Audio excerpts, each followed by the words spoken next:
Part 1. Even in the height of summer, the Florida Keys possessed a beauty all their own. Though the air was warm, the gentle breeze drifting in from the ocean moved across the skin like a thin sheet of silk, both invigorating and calming. The sky seemed painted in a single shade of blue, yet within that blue were hidden layers that revealed themselves the deeper one looked. The horizon did not separate the sea from the sky, it appeared more like a fine line, embracing them together. Early in the morning, as Kevin Hines was loading his diving gear onto the boat, the sun had not yet fully risen. A thin layer of mist lingered over the water, and the soft hum of the engine blended into the stillness. That day, Kevin was set to explore the wreck of a boat. It had sunk just a few miles off the coast during a storm the previous week, sparking curiosity among local divers. For Kevin, this was just another workday, but he had no idea that this day would be anything but ordinary. When the boat reached open waters, the captain cut the engine. The ocean's surface glittered under the sunlight, like a vast mirror spread out to the horizon. Kevin fitted his mask, checked his air tank, and walked to the edge of the boat in his heavy fins. As he let himself fall backward into the water, the coolness spread instantly through his body. Opening his eyes, he saw beams of sunlight streaming down, dancing in the depths below. The first few meters were a paradise of color. Brightly colored fish swam among the corals, seemingly unbothered by the presence of a human, carrying on with their daily lives. Everything felt peaceful. But the deeper Kevin descended, the thicker the silence became. The only sounds were the mechanical hiss of his own breathing and the trail of bubbles rising toward the surface. When he approached the wreck, its rusty hull was covered in seaweed. Small corals had begun to sprout across the metal, nature quietly reclaiming what was once man's creation. As Kevin shone his underwater flashlight into the darker parts of the wreck, something moved at the edge of his vision. At first, he thought it was a school of fish, but it wasn't. A few meters ahead, near the ocean floor, a gray shape was shifting weakly. As he drew closer, Kevin realized it was a dolphin, but it wasn't moving the way dolphins normally did. Its body was tightly tangled in nylon fishing nets. Its tail and fins were trapped, making it impossible for the animal to reach the surface for air. Kevin's heart began to race. The dolphin was looking straight at him, as if pleading for help. In that instant, Kevin knew exactly what he had to do. He gripped his knife. Slowly, he swam toward the dolphin, extending his hand in a calming gesture to keep it from panicking.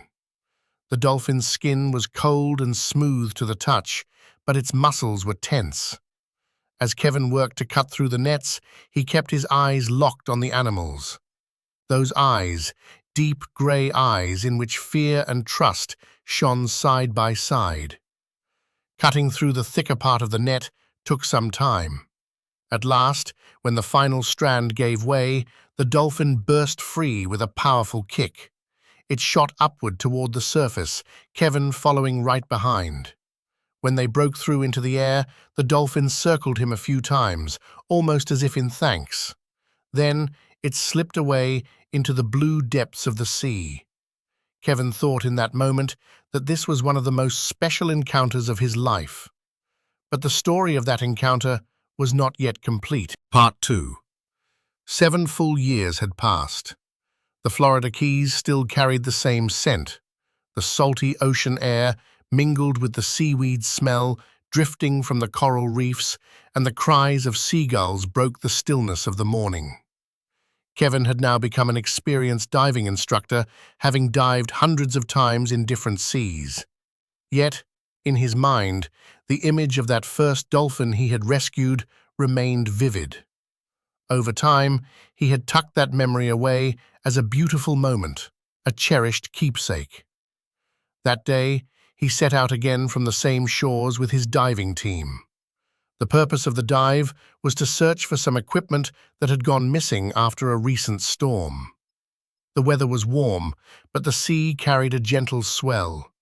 The sky was bright blue, yet faint grey clouds had begun to gather on the horizon.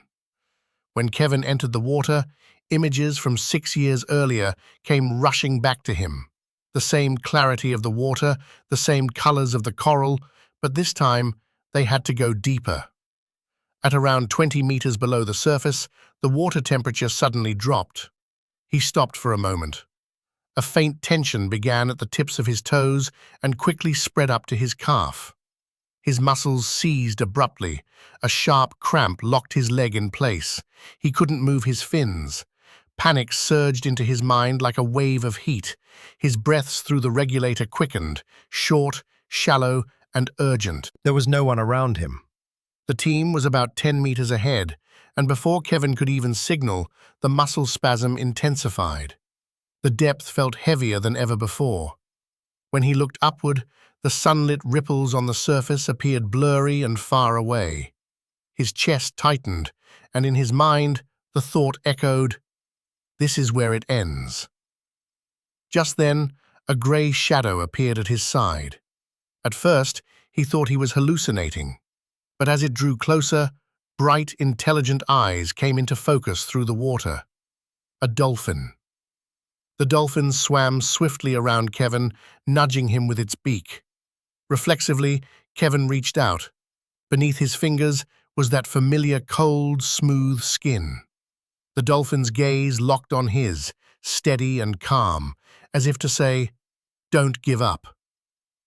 Kevin felt himself being pulled upward by the dolphin's powerful movements. His legs still ached, but the rhythm of the dolphin carried him toward the surface. In that moment, the underwater silence was replaced by the pounding of his heart and the rising hiss of bubbles.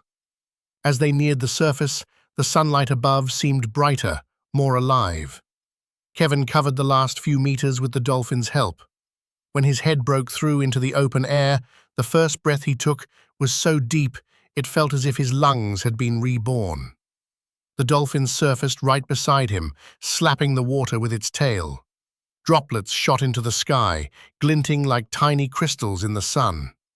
Breathless, Kevin reached a hand out over the water. The dolphin came close for a moment, then, as if its mission was complete, swam away into the open sea. And in that instant, a strange feeling rose within Kevin. This was no mere coincidence. Part 3. When Kevin reached the shore, he was still in shock. The crew pulled him onto the boat, his leg cramps still seizing up in painful waves. His fingers trembled, his breathing uneven. When they removed his regulator, the taste of salt water mixed with adrenaline lingered in his throat. The boat's engine roared to life, and on the way back, Kevin's eyes never left the water. In the distance, near the shallows, a grey dorsal fin surfaced for just a moment before vanishing again. A strange warmth spread inside him, though his mind was still struggling to piece together what had just happened. When they arrived at the dock, an ambulance was already waiting. He was taken to the hospital, hooked up to an IV, and given muscle relaxants. The doctors told him that if he had stayed at that depth just a few minutes longer, he would have completely lost consciousness. But in Kevin's mind, there was only one image, the eyes of that dolphin. The next day, after being discharged, he returned to the harbour. There, he ran into Dr. Alicia Moore, a marine biologist he knew who had been studying the local dolphin population for years. When Kevin told her what had happened, Alicia paused. "What you're describing sounds familiar. There's a single female dolphin that's been living here for years. She has an old scar on her left fin." Kevin's heart quickened. "A scar? Yes, she had one on her fin." Alicia took Kevin to the research center where she showed him photographs of dolphins taken over the years.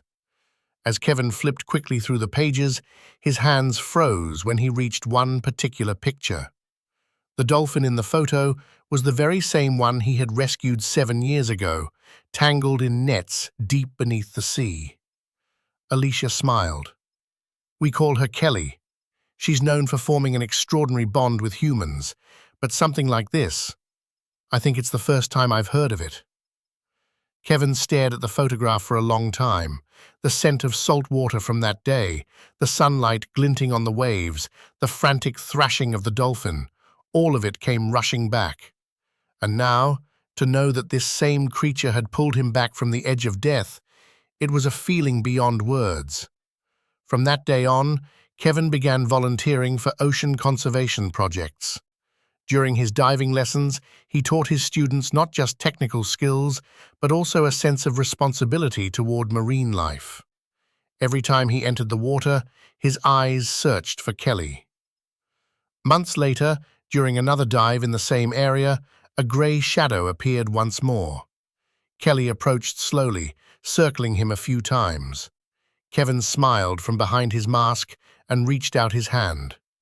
Kelly touched it lightly with her beak, then glided gracefully into the deep blue of the ocean. Underwater, Kevin whispered to himself, "I saved her life once, but she saved mine twice." And in that moment, the ocean seemed more alive, more vast, and more eternal than ever before.